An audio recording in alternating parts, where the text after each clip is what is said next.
Welcome back to my channel explore chemistry. This is me Noorulain and आज हम जो पढ़ेंगे वो मॉसफेट स्पेक्ट्रोस्कोपी में बहुत इंपॉर्टेंट स्पेक्ट्रोस्कोपिक टेक्निक है। इसमें हम इसका आज principle, examples and first of all introduction जाहिर बात है देखेंगे। सो अपनी वीडियो को स्टार्ट करते हैं। इंट्रोडक्शन देखते हैं। सबसे पहले मॉसफेट स्पेक्ट्रोस्कोपी को एक और नाम दिया जाता है जिसे हम कहते हैं nuclear resonance fluorescence spectroscopy and this spectroscopy in this method, gamma ray is emitted by the nuclide that is resonantly absorbed by the other nucleus. So जो concept है हमारा resonant gamma ray absorption का, वो सबसे पहले Werner खुन ने दिया था 1929 में और इसको एक्सपेरिमेंटली ऑब्जर्व किया था रडल्फ मॉसफेट ने इन 1957 और उसको इस काम के ऊपर एक नोबेल प्राइज दिया गया था 1961 में और इसके बाद इस स्पेक्ट्रोस्कोपी का नेम उसके नाम पर ही रख दिया गया जिसे हम कहते हैं आज मॉसफेट स्पेक्ट्रोस्कोपी। अब ये बेस्ड किसके ऊपर करती है मॉसफेट स्पेक्ट्रोस्कोपी? बेस्ड करती है resonant absorption of gamma radiation. अब गैमा रेडिएशन हमारे पास कहाँ से आती है? जाहिर है हम कोई ना कोई न्यूक्लियर इमिट करेगा और वो क्या करता है? Exploit the fact that nuclear energies are very sensitive to the electronic and magnetic environment. So अब रिकॉइललेस क्या होता है? फॉर एग्जाम्पल जैसे एक गन है, जब हम उसमें से एक बुलेट फायर करते हैं, हम कोई भी फायरिंग करते हैं तो जो गन है वो पीछे की तरफ थोड़ी सी जाती है, उसको हम कहते हैं रिकॉइल। सो जो न्यूक्लियस है वो क्या करता है? Also recoil after meeting a gamma ray. This diagram show the recoiling effect. For example अगर दरम्यान में गन है, अगर हम उसमें से कोई भी फायरिंग कर रहे हैं तो बुलेट क्या होगी? वो पीछे की तरफ थोड़ा सा रिकॉइल होती है पीछे की तरफ। सो अब हम इसमें अगर देखें रेजोनेंट एब्जॉर्प्शन में तो हम कहते हैं कि जो एनर्जी है वो लॉस होती है इन रिकॉइल इफेक्ट और हम उस एनर्जी को कंपनसेट कैसे कर सकते हैं कि अगर हम सोर्स और एब्जॉर्बर की वेलोसिटी को, रिलेटिव वेलोसिटी को देख लें तो अब इसमें एक बहुत इंपॉर्टेंट टर्म भी यूज होती है जिसे हम क्या कहते हैं? डॉपलर शिफ्ट कहते हैं। डॉपलर शिफ्ट बेसिकली क्या है? Change in frequency of a wave for an observer moving relative to its source. For example अगर मैं आपको एग्जांपल दूं, एक ट्रेन है, अब आप ट्रेन के पास खड़े हैं, जब वो हॉर्न देती है आपको उस हॉर्न की आवाज तेज सुनाई देती है। जैसे जैसे जो आपका सोर्स है जो वो दूर होता चला जाएगा, ट्रेन दूर चली जाएगी आपसे और जब वो हॉर्न देगी आपको उसकी आवाज कम सुनाई देगी। सो सेम यहाँ पर हमारे पास डॉपलर शिफ्ट में होता है।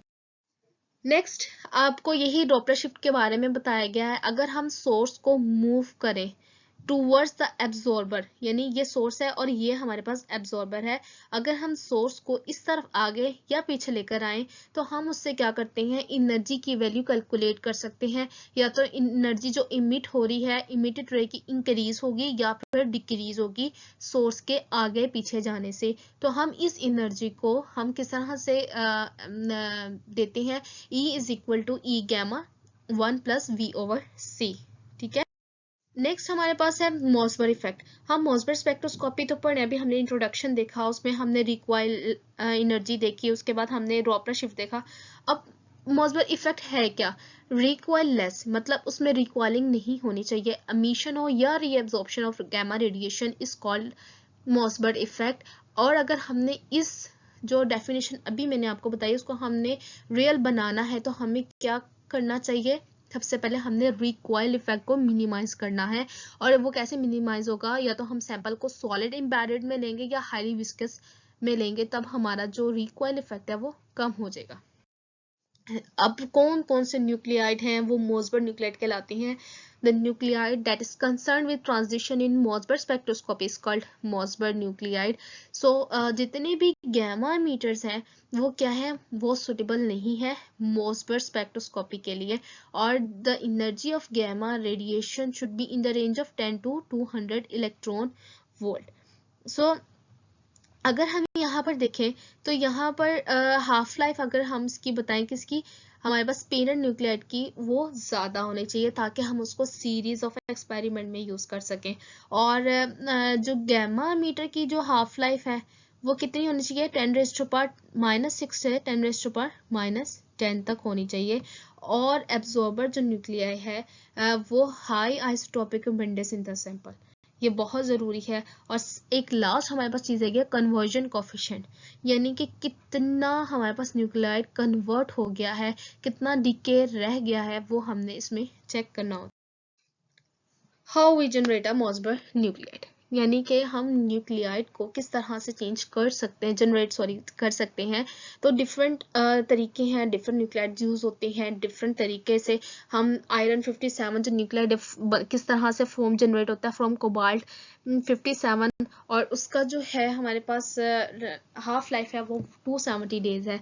इसके अलावा 119 जो है वो आइसोमेरिक ट्रांजिशन की वजह से होता है, और जो जीनोन है वो किससे, बीटा टीके ऑफ 129 आयरन। ये सिंपल एक आपको पीरियोडिक टेबल बताया गया है। जो रेड ब्लॉक्स हैं वो ये शो करेंगे कि ये गैमा रे सोर्सेस हैं, ठीक है। जो ग्रीन कलर के, जो ब्लू एंड ग्रीन टाइप का जो कलर है वो आपको बता रहा है कि मोसबर्ग एक्टिव एलिमेंट्स ये वाले आयरन, निकल, जिंक, गैलियम, ये सारे कौन से हैं, ये मोसबर्ग एक्टिव एलिमेंट्स हैं। और जो ग्रे ब्लॉक्स में एलिमेंट्स आपको दिख रहे हैं वो बिल्कुल भी सुटेबल नहीं है मोसबर्ग इफेक्ट।